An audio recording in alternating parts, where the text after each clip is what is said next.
On a cold Christmas Eve in 1945, the Sodder household in Fayetteville, West Virginia, glowed with the warm flicker of festive lights.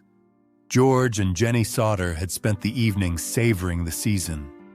A simple ham dinner, the laughter of children, and the promise of gifts beneath the tree. 10 of their 11 children, Marion, Sylvia, Maurice, Martha, Louis, Jenny Jr., Betty, Peter, and newborn twins George Jr. and Louis Jr., dozed peacefully in bedrooms warmed by an oil stove. It was 1 a.m. when George awoke to the acrid sting of smoke and the distant crackle of flame. Within moments, their home became a furnace, wooden walls erupting in fire that swallowed the peace of Christmas night. George and Jenny sprang into action. They roused Marion, Sylvia, and Peter, guiding them into the icy air. But Maurice, Martha, Louis, Jenny Jr., and Betty were nowhere to be found. Smoke billowed through hallways, turning screams to choking whispers. Neighbors, alerted by frantic calls, arrived with buckets, but no organized fire department existed in Fayetteville. The inferno raged unchecked. By dawn, only embers remained, and no sign of the 5 missing children.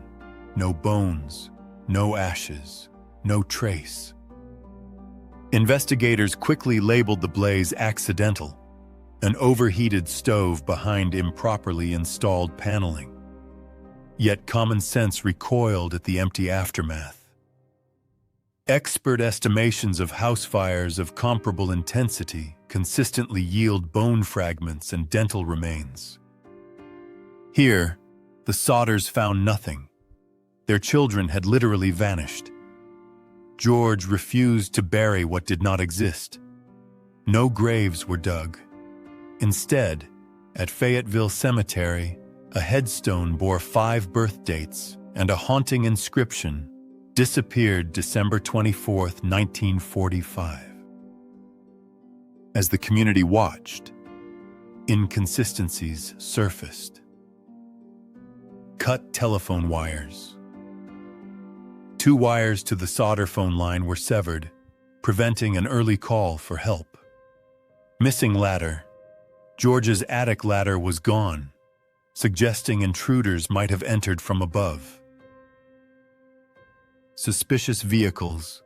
Witnesses described a late-model sedan parked near the property before dawn, its occupants fleeing as flames erupted. Unverified sightings.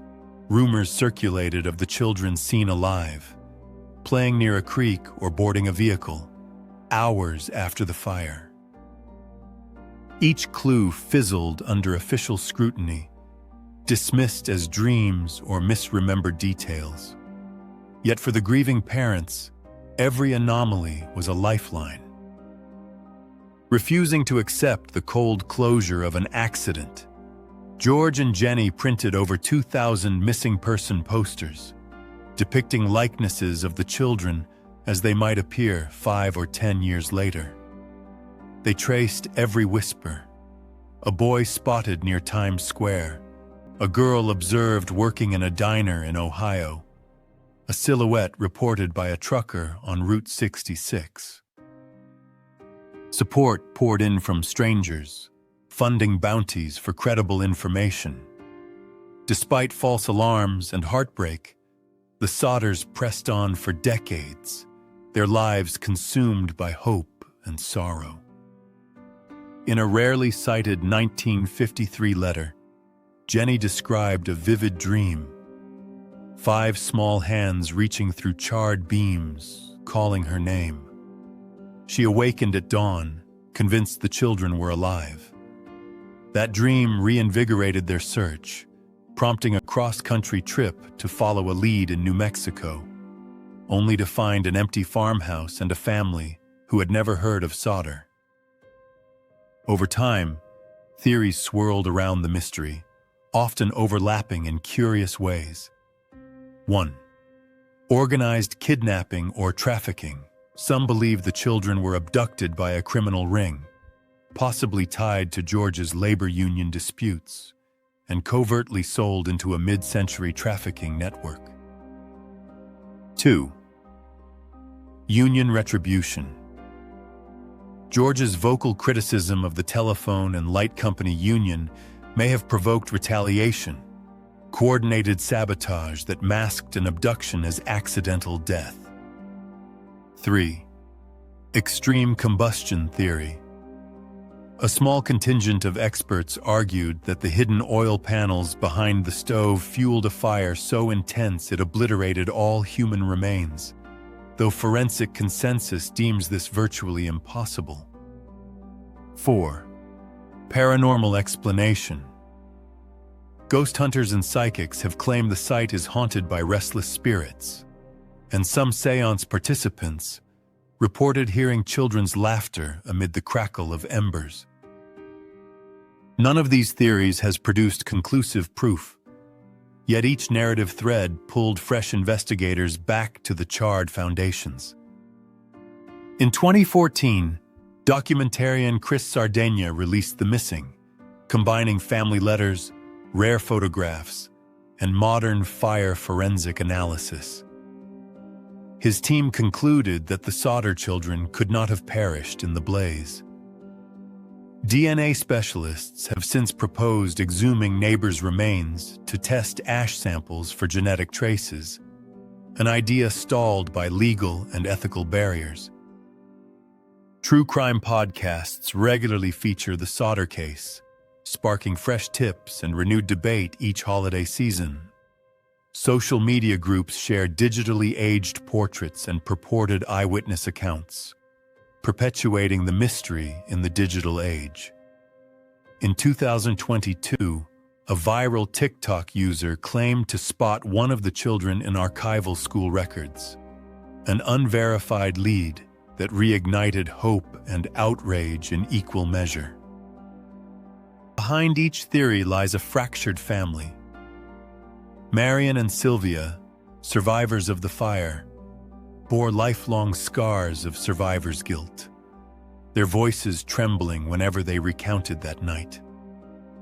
Peter, the youngest to escape, wrestled with nightmares until his death in 2005. George Jr. and Louis Jr., born days after the tragedy, grew up under the shadow of their missing siblings, often asked by classmates if they'd seen ghosts. George Sodder died in 1969, still vowing to see his children returned. Jenny carried that torch until her passing in 1989, a mother's relentless beacon of love. Their marriage endured on the unspoken promise that one day, the missing five would walk through their door. Why does the Sodder disappearance captivate us 8 decades on? Perhaps because it intertwines the familiar warmth of family with the horror of utter loss. We recognize the poignancy of a holiday gone awry, yet cannot dismiss the unsettling possibility that children might be alive, hidden in plain sight. The mystery resists tidy conclusions, forcing us to sit with ambiguity. We search for patterns, clutch at stray clues, and question our assumptions about fate and justice. Each year, on December 24th, tourists leave toys and candles at the empty lot where the Sodder home once stood, their breath visible in the frigid air, a silent vigil for children who vanished in a night of light and heat. If you enjoyed this journey, hit subscribe, share your theory below, and join us next time on Vault of Forgotten Mysteries, where the past is never quite finished.